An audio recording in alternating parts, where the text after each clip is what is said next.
पालवी फुटे नव्या आशेची, फुले उमलती स्वप्नांची. नमस्कार, मी अदिती निशांत खंडारे, प्रभात किड्स स्कूलची विद्यार्थिनी.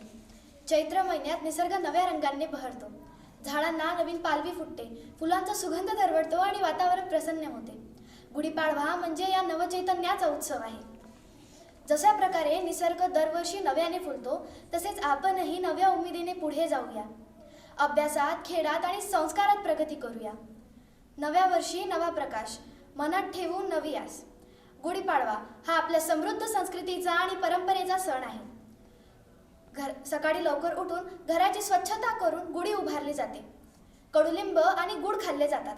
यातून आपल्याला हे शिकवले जाते की जीवनातील गोड आणि कडू अनुभव स्वीकारत पुढे जायचे असते. हा सण आपल्याला कुटुंबातील प्रेम, एकता आणि आनंद वाढवण्याचा संदेश देतो. आपल्या संस्कृतीतील प्रत्येक सणामागे आरोग्य, विज्ञान आणि सामाजिक मूल्य दडलेले आहे. सद्गुणांचा करू साज नववर्षी होऊया नवे आज. यावर्षी आत्मविश्वास, मेहनत आणि सकारात्मकता यांचा स्वीकार करूया. आपल्या सर्वांचे जीवन आनंदमयी हो. सर्वांना गुढीपाडव्याच्या हार्दिक शुभेच्छा.